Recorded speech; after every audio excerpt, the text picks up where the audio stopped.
Ah, yes, the Daily Beast and its senior columnist, Matt Lewis. Someday people are going to learn to treat guys like him the same way we do Mike Adams of Natural News, because their articles can be just as full of lies and demagoguery.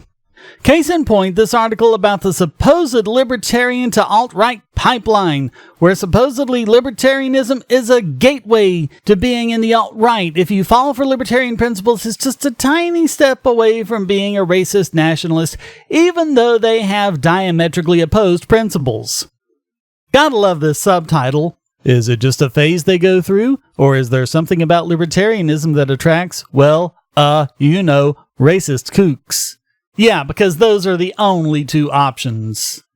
Why would a philosophy based on individualism turn someone into a racist when racism is the opposite of individualism?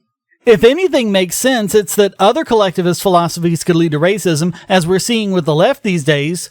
Some of the more extreme examples going so far as to say that all white people need to be enslaved, and less extremely that it's impossible to be racist if you're black, which is laughable. But from a standpoint of ethical principles, those people are the equivalent to the alt-right. They just favor different races. Libertarianism has an alt-right problem. Many prominent leaders of the alt-right have, at some point, identified as libertarian.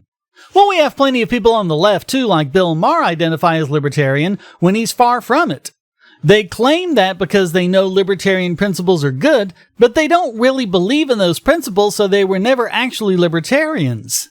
This is important. It's not some no true Scotsman fallacy, because we're doing the equivalent of saying he's not a Scotsman because he wasn't born in Scotland. That's the definition of Scotsman. By the same token, a libertarian is someone who abides by the non-aggression principle. These guys don't, therefore they're not libertarians. It's hilarious that his first example is Milo Yiannopoulos. Funny he says that he came clean about that. No, he didn't come clean about anything. He simply stopped calling himself a libertarian when someone explained to him what the word meant, and he realized that it didn't apply to him. He's always been against what libertarianism says, just like you, and so he attacks it as you do. Another way you're just like alt-righters. I'm actually going to skip these examples because none of the people he mentions were ever prominent in the libertarian movement, and even if he could find someone like that, you can't look at a couple of isolated examples and use that as an attack against libertarianism itself. Talk about the principles, if you even know what they are. It is also true that many of today's alt-righters are disaffected conservatives. However, there are many more conservatives in this country than there are libertarians, which suggests a disproportionate number of today's prominent alt-righters began as libertarians.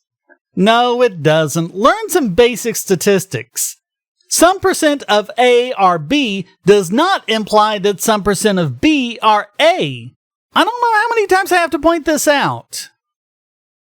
It's ironic that some of these people start off calling themselves libertarian, but they are the antithesis of everything that the Libertarian Project stands for, which is cosmopolitanism versus parochialism, individualism versus group identity, and libertarianism or autonomy versus authoritarianism. Nick Gillespie, editor-in-chief of Reason.com, tells me. Yeah, so maybe you should listen to him. They are calling themselves libertarian, but they are the antithesis of libertarianism. They don't start off as libertarians and are led to the alt-right by that philosophy, as is your entire thesis.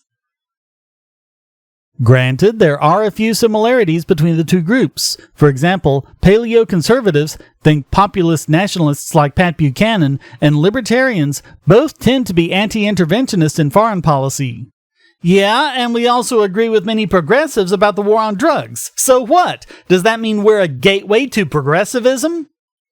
But there are also multiple contradictions. Jeffrey A. Tucker, content director for the Libertarian Foundation for Internet Education, FEE, lists 5 differences between the alt-right and libertarians. And yet, it seems observably true that libertarianism is disproportionately a gateway drug to the alt-right.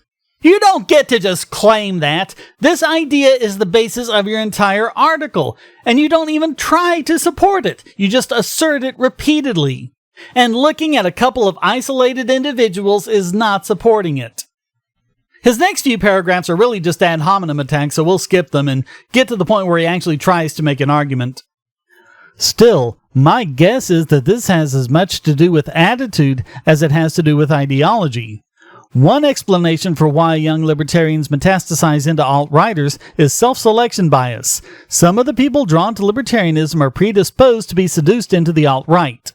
So, some people are attracted to individualism, and this makes them predisposed to become fairly extreme collectivists? Did you even think about this statement? He then goes on to argue that it's basically because libertarianism is an unpopular view, it takes a certain personality type to go against the grain, alt-righters go against the grain so they could become alt-righters too. I hope I don't need to point out the hideous problems with his reasoning. Besides, there are lots of views that go against the grain, including democratic socialism a la Alexandria Ocasio-Cortez. Is that a gateway to the alt-right too? As a political philosophy, libertarianism is somewhat unique in its unflinching support of free speech.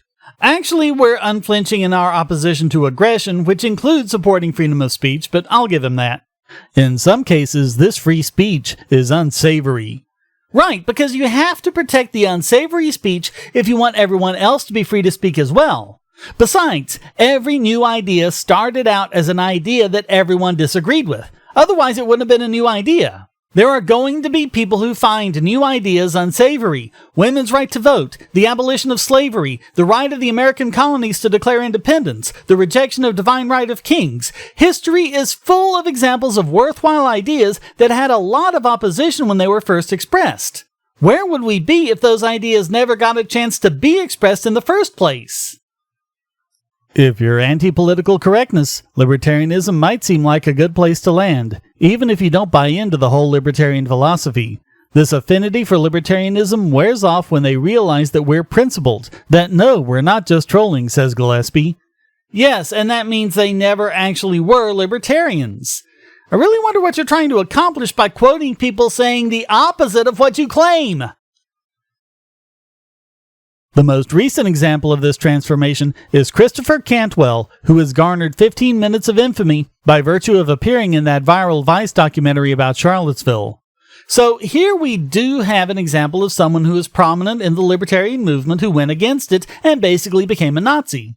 So does that mean if I can find a former progressive in the ranks of the alt-right, I can say that progressivism is a gateway too?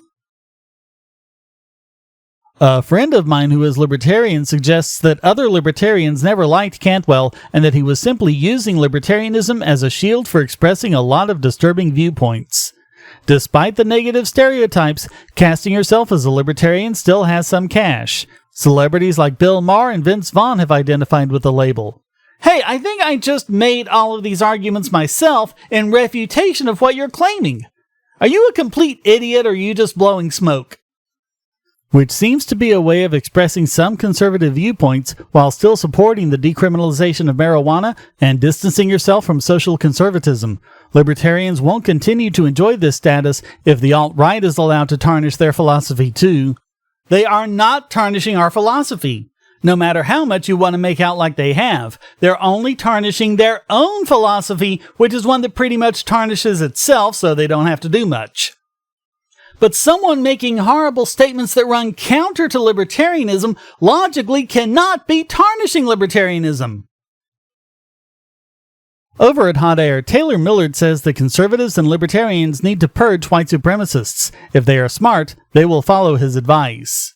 From what you yourself have said, we don't need to. They're purging themselves, which is why you had to blow all of the smoke to try and make it look like libertarianism is a gateway to the alt-right, which you not only completely failed to demonstrate, you gave us everything we need to completely disprove. Well, another video, another idiot soundly refuted. If you like what I do, then please subscribe to this channel and share my videos everywhere you can. I'm getting a lot fewer views through related videos, so that helps more than you know. And if you want to support me directly, you'll find everything you need to do so at donate.bogosity.tv, including one-time donations with PayPal and crypto, subscribing on Patreon and Subscribestar, and using the airtime extension to support my videos while you watch, and even make a bit of change for yourself. Thanks for watching, and as always, stay strong and be free.